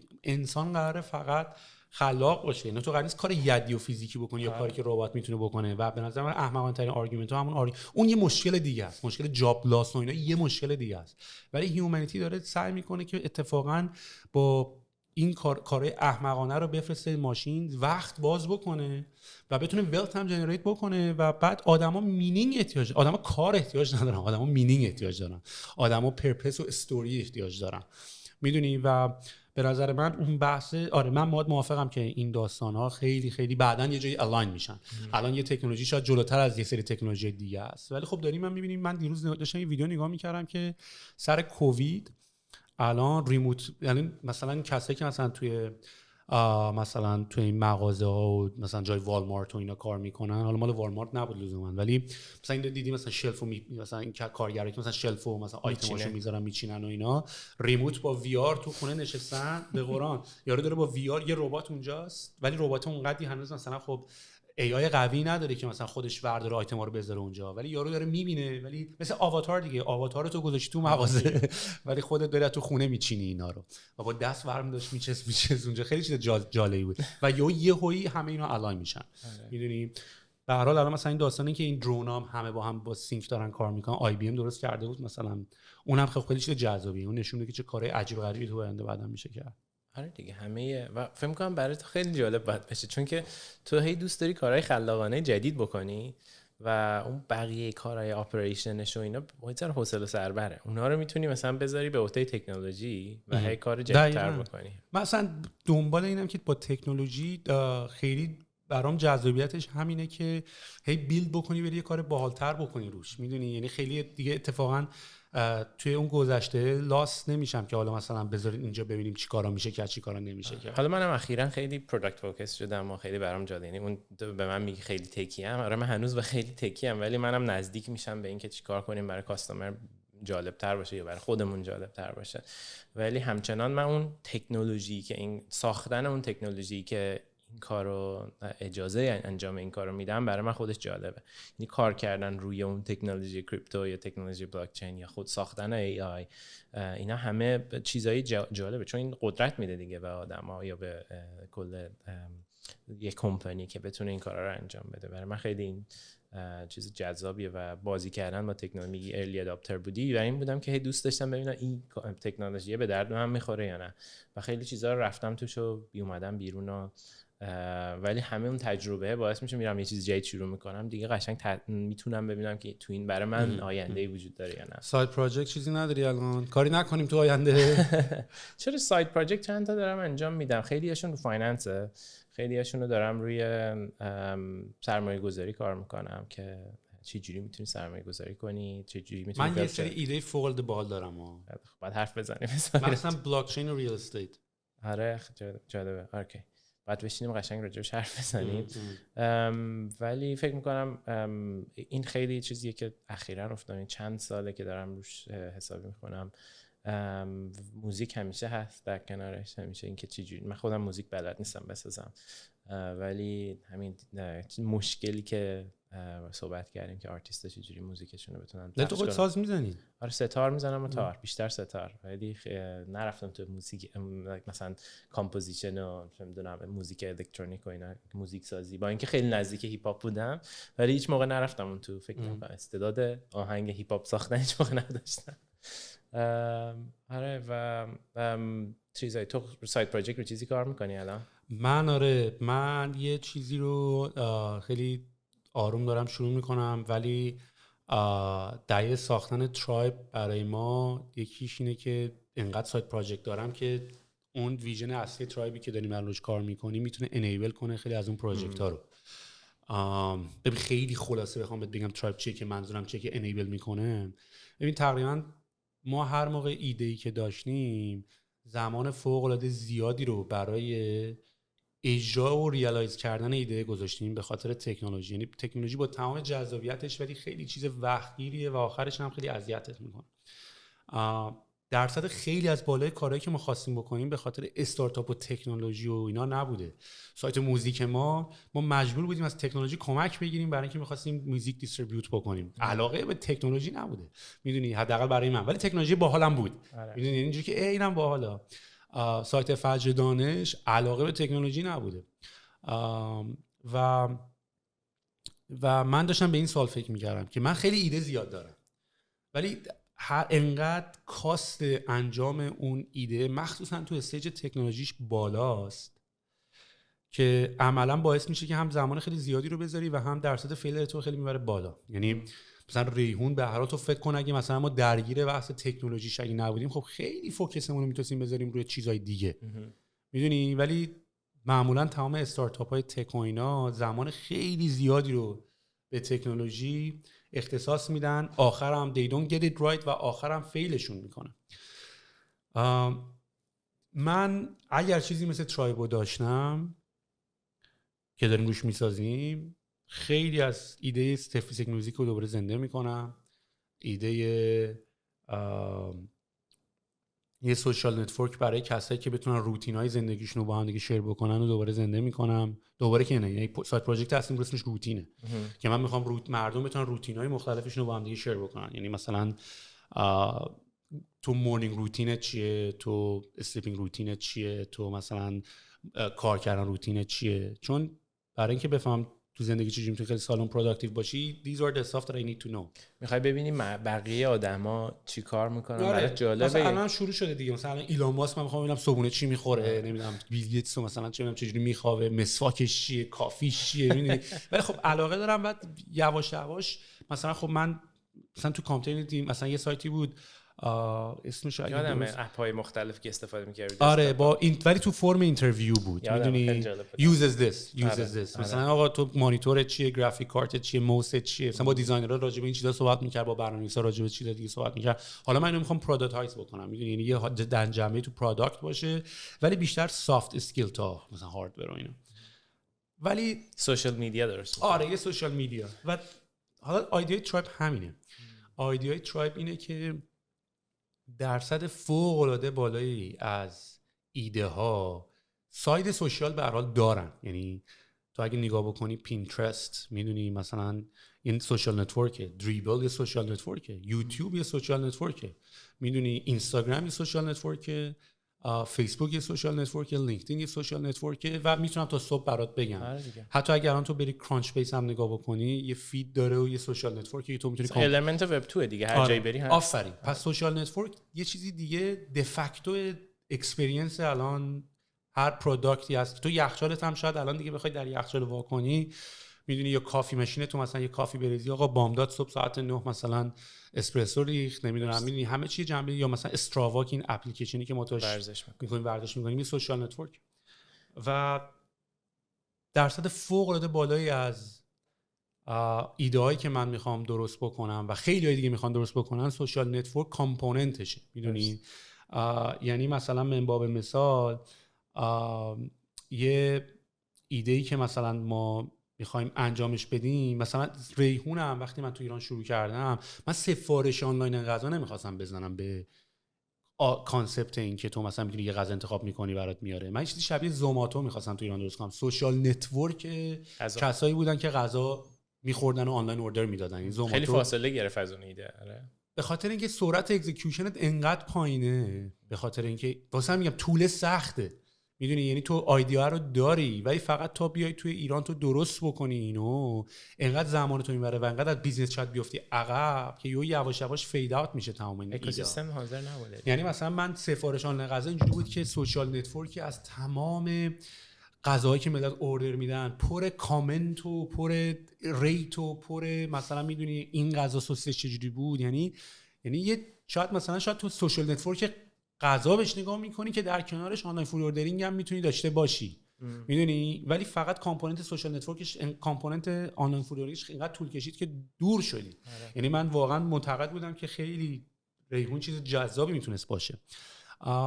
ولی بیاید صحبت کنیم که سوشال نتورک وقتی دارم ازش صحبت میکنم یعنی چی. سوشال نتورک الان اگه بخواید به کامپوننت‌های اصلیش نگاه بکنی، کامپوننت نوتیفیکیشن رو داره، کامپوننت فید سیستم رو داره، کامپوننت انگیجمنت و ریاکشن داره، کامپوننت بادجینگ سیستم باش داره، کامپوننت شیر کردن این داستانا رو در پلتفرم‌های مختلف داره و به اضافه یه سری کامپوننت‌های خیلی مختلفی مثل مودریشن که اینا تو بک اند انجام میشه، بتونی اینا رو فلگ کنی، ریپورت بکنی. تقریبا هر طولی تو این دوره زمانه بخوای بسازی این کامپوننت‌ها رو داره. یعنی یه نوتیفیکیشن داره که تو یه چیزی اینتراکت می‌کنی، نوتیفیکیشن برات اومده. فید داره، میدونی. حالا این فید میتونه شبیه یوتیوب باشه که به صورت گرید داری تو اینا رو می‌بینی، یا به صورت ورتیکال باشه که مثل اینستاگرام داری می‌بینی. همشون کامنت دارن و میتونی لایکشون بکنی و میتونی انگیج باشون بکنی و میتونی سابسکرایب بکنی و میتونی فالو بکنی و میتونی آنفالو بکنی که اینا گراف تو برات به شکل به کانکشن گراف تو برات درست میکنه که این کانسپتی که مثلا این انتیتی، این یوزر نیم یا این شخص یا این آهنگو که من دارم فالو میکنم تو فید من میاد، تو نوتیفیکیشن من میاد، من میتونم فالوش کنم تا آنفالوش بکنم. و ما تو ترایب به این نتیجه رسیدیم که تقریبا درصد خیلی بالایی از اپلیکیشن‌ها سوشال نتورکن و درصد خیلی بالایی از سوشال نتورک‌ها این کامپوننت‌ها رو به صورت مشترک دارن و اینا مشکلای سختی هستن. سرچ مشکل سختیه که فقط یه کمپانی داره روش کار میکنه، فید مشکل سختیه، نوتیفیکیشن مشکل سختیه. ترایب خیلی خلاصش کالکشنی از بیست پرکتیس های سوشال نتورکی که تو به راحتی میتونی اینا رو وصل کنی به پروداکت. یعنی تو میتونی نوتیفیکیشن وصل کنی به پروداکت، تو میتونی فید وصل کنی به پروداکت و وقتی تو اینو داری سوشال نتورک های خیلی زیادی میتونی بسازی و پروداکت های خیلی زیادی میتونی بسازی. این ولی پروداکت سرویس در واقع این چیزی که شما آفر. خیلی جالبه چون من قبل از اینکه بابلون کار کنم یه شرکتی که الان دارم کار کنم، یه شرکتی ما شروع کردیم اسمش بود بی سوشال که ما در واقع همین متدایی که داری میگی و ما داشتیم اپلای می‌کردیم رو فایننس که چجوری یه بانکی درست کنی که سوشال باشه. بعد خب رگولیشن خیلی دست جلوی ما رو گرفت که بتونیم اطلاعات شیر کنیم بین یوزرامون، مثلا یه خریدی یکی میکنه به اون یکی نشون بدیم و حالا پروداکتمون حالا خیلی چیزه الان کمپانی عوض شده، منم دیگه اونجا نیستم، خیلی اون شیپی که میخواستیم رو نگرفت و بیشتر شد یه بانک ترادیشنال که آنلاین اپ هم داشت و همین مسئله‌ای که داری میگی که اپریشن و تولید این قضیه چیز گران قیمتیه. ولی ما چیزی که یاد گرفتیم از ساخت این استارتاپ این بودش که این کامپوننت هایی که ما داریم بلاک هایی که داریم درست میکنیم مثل لگو بلاک های مختلفن که خیلی کمپانی جدید که میسازی خیلی شبیه همه. یعنی تو مثلا میای یه کمپانی جدید میسازی که فرض کن امروز ترایب ساختی، پس فردا میخوای پیوت کنی کاملا بری اصلا بری بیرون از یک کمپانی دیگه شروع کنی و این 70% شبیه همه. حالا شما دارید اینو به عنوان سرویس آفر میکنید. ما اون موقع یه چیزی درست کردیم با یکی از دوستام به اسم اینفرابلاکس که ما اومدیم اینفراستراکچر کدی که لازمه برای ساخت یه کمپانی، همه اونا رو کامپوننت ما درست کردیم و گذاشتیم اونجا روی ترافورم. چالنجی که داشتیم میگفتی راجع به اینکه ساختن یک کمپانی خیلی چیز گرون قیمتیه و داشتی به من میگفتی که این نوتیفیکیشن، این کامپوننت های سوشال نتورک رو داشتن به هر کمپانی کمک میکنه که این چیزی که میخواد و سوشال نتورکی که میخواد بسازه تو ترای. منم داشتم میگفتم ما هم همچین تفکری داشتیم وقتی که داشتیم بی سوشال میساختیم که ما گفتیم آقا اینفراستراکچر یک کمپانی چقدر، من کارم کانسالتنسی بود، قبلا میرفتم مشاوره، هر کمپانی که میرفتم همون کارا رو بعد از اول هی تکرار میکردم. بعدم خسته میشه دیگه، میگه که آقا من چند بار مثلا دیتابیس بسازم یا مثلا وب اپلیکیشن یا لاگین فرم بسازم، چند بار رجیستریشن بسازم. حالا خوبیش یه نحوه نگاه کردن این قضیه اینه که بری سرویس بخریم. ما کاری که کردیم بود که سرویس، خب خیلی جاها رو سرویس خریدیم، خیلی جاها رو اومدیم تکنولوژی رو، کامپوننت ها رو اوپن سورس کردیم. برای اینفراستراکچر یه چیزی ساختیم به اسم اینفراستراکچر بلاکس، اینفرابلاکس. برای کامپوننت های لاجیک مثلا رجیستریشن، اتنتیکیشن، خیلی چیزایی که میگی مثل نوتیفیکیشن، اینا رو هر کدومش رو کردیم یه مایکرو سرویس، یه سرویسی بود که اینا رو ما کردیم اوپن سورس کردیم. مثلا میتونی بگی من میخوام وب استارتاپ بزنم که رجیستریشن داره، پروفایل سرویس داره، کاستمر رجیستریشن داره، اینا همه رو میذاری کنار هم مثلا لگو میذاری. بخاطر جالبی این تکنولوژی که ما ساختیم بود که اینا به هم وصل میشدن، یعنی با هم میتونستن صحبت کنن. خیلی هم ساده است، یعنی هر کسی میتونه الان رو گیت هاب بره نگاه کنه و برداره. ما اینا رو کلوزر نوشتیم که پروگرامینگ لنگویجی که خیلی الان تو ایران فکر نمی‌کنم استفاده بشه، ولی مردم میتونن برن نگاه کنن. و لول بعدی که ما میخواستیم بریم این بود که بریم به یه چیزی به اسم استارتاپ بلاکس. یعنی هدف ما این شده بود به اون حرفی که داشتی میزدی که یه کنجکاوی داری میخوای به عمل برسونی، 80% اگه شعره، چرا اون 80% یه جوری نکنه که یه جوری درست نکنه که بتونیم. و برای استارتاپ بلاکس دیگه ما رفتیم بیشتر از تکنولوژی فکر کردن، به این فکر کردیم که ما اپریشن رو چجوری درست کنیم، اکانتینگ رو چجوری درست کنیم، چجوری میتونیم ریکروتمنتمون رو درست کنیم. وقتی که مثلا این استارتاپ بلاکس ما ایدهمون بود این بود که این درست کنیم، مثلا بریم اسم کمپانی رو بزنیم، کامپوننت ها رو چیز کنیم، اونجا مثلا تعریف کنیم، یا مثلا فایلی، یه دونه کانفیگوریشن چیزی، بعد این برامون استکمون ستاپ کنه، اینتگریشن های اسلک رو بذاره، فایننس رو درست کنه، دیتا دریون از روز اول باشه، مثلا ما از لحظه اول چارت بگیریم که مثلا چقدر سلز داشتیم چقدر نمیده. و این لولی بود که ما از تا تونستیم مثلا اوپن سورس کردیم از موقع که برای 20 سال کار میکردیم، چون همه چی کامپوننت بود که استارتاپ های بعدیمون رو بر اساس این بزنیم. که متاسفانه اون شرکت بچه‌هایی که باشون کار می‌کردم هر کدوم رفت یه وری، هنوز این کانتریبیوت میشه و الان ما اوپن سورس کانتریبیوتور داریم روی همه اینا. استارتاپ بلاکس رو نتونستیم هنوز اوپن سورس کنیم، ولی لاجیک بلاکس و اینفرا بلاکس جفتشون اوپن سورس ان، برای کسایی که میخوان برن برن باهاش. چیز جالبیه و همین فکر می‌کنم تفکرات ما خیلی شبیه این که یه سری کامپوننت‌ها رو به دست بیاریم. حالا شما از نظر API میتونه میکسچر اف API و اینفراستراکچر با هم باشه و که بتونیم کمپانی‌های جدید بسازیم که ایده هامون رو زودتر عملی کنیم. دقیقاً. و من فکر کنم که حالا درسته که الان خب خیلی از کمپانی مختلفن وقتی میخوام مثلا یه کامیونیتی پلتفرم درست بکنن یا یه فورم نتورک درست بکنن، خب دیگه انقدر نمیخوان اینوست بکنن رو تمام اینا، میخوان سریع بیارن بالا. یعنی تو میخوای سریع شروع کنی و میخوای فوکس بذاری رو کامیونیتی. و من فکر میکنم مثلا تو اگه توییچ رو نگاه بکن، الان توییچ یه ورژنی از فیسبوکه. حالا درسته که حالا مسلما کاستومایز تر میشه، ولی خب درصد خیلی بالایش از نظر تکنولوژیکی شبیهن. فوکسش اینه که اون فوکسش رو گیمراست، این فوکسش رو یه چیز دیگری. و خیلی از آنترپرنورها لزوما نباید اینقدرم بخوان تکنولوژیست باشن، یا حتی خود من خودم اینقدر نباید درگیر تکنولوژی بدونم. میدونی، یعنی مثلا تو اگه بخوای یه چیزی شبیه اینستاگرام درست کنی فقط برای اینتریور دیزاینرها، تو باید فقط فوکس تو بذاری روی کامیونیتیت. میدونی، تو اگه بخوای مثلا یه لینکدین درست کنی برای دنتیستا، تو باید فوکس تو بذاری روی نتورکت. تو اگه بخوای مثلا یوتیوب درست بکنی برای چه میدونم مثلا فقط حیوانات، میدونی، یعنی تو فوکست کامیونیتی است، فوکست تکنولوژی نیست، ولی فقط برای درست کردن یک کامیونیتی ویدیویی حالا تو بیا این دیکودینگ کد کردن ویدیوها، بحث آپلودینگش، بحث یوزر شیرینگش، بحث مودریشنش، بحث فیدش، بحث نوتیفیکیشنش. و من احساس میکنم که ما روی ورژن 2 ترایب کردن داریم کار میکنیم و اگه بتونیم واقعا به اونطوری که شکلش رو فکر میکنیم هست چون اکزیکیوت این خیلی سخته، چون ایدهش که خب بیا یه سری کامپوننت درست کنن هم بتونن ازش استفاده کنن، ولی اکزیکیوتش خیلی سخته و من فکر میکنم که we have a really good idea of how to execute on this و فکر میکنم که ما نسل جدیدی از انترپرنورها رو بخوایم مثلا معرفی کنیم توی دنیا و واسه همین اسمش ترایبه، یعنی فوکس روی کامیونیتی و ترایب است. یعنی تو دیگه تکنولوژی روش بهش خیلی نمیخواد فکر بکنی، هر ایده‌ای که داری خیلی سریع زنده بکن.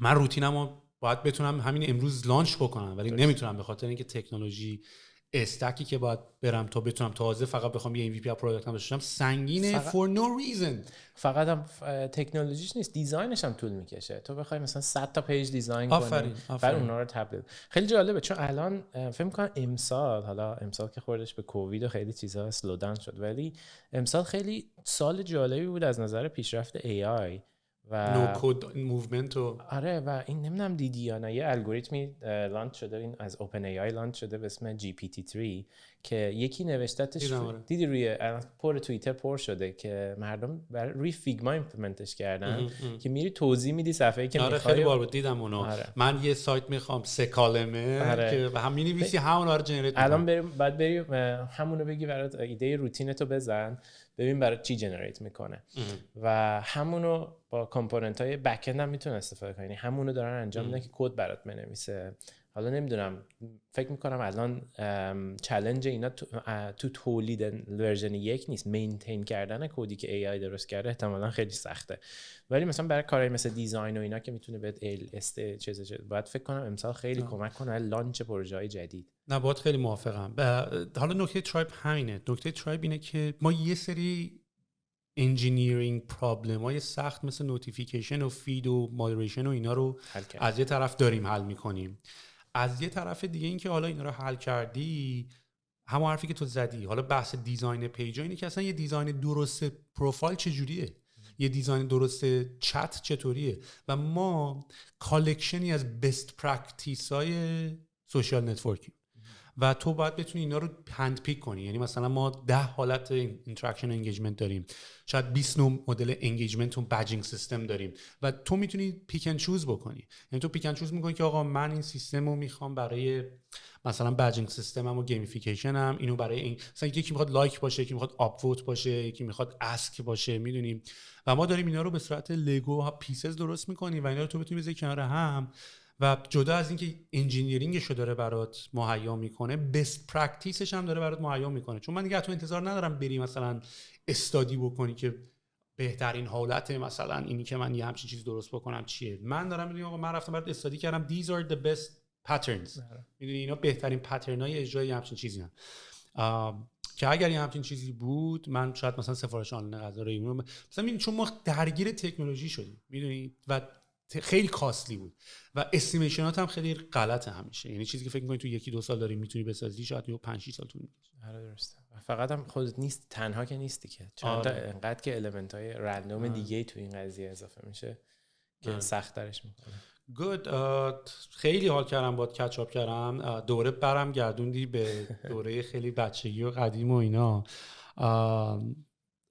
میگم دوست داشتم باید خیلی بیشتر کچاپ بکنم. یکی اینکه خودم باید بپرم تو میتینگ، دو اینکه خودت پرواز داری و اینکه حالا نمیدونم اگه باز برمیگردی حتما باز با هم یه برنامه بذاریم بکنیم.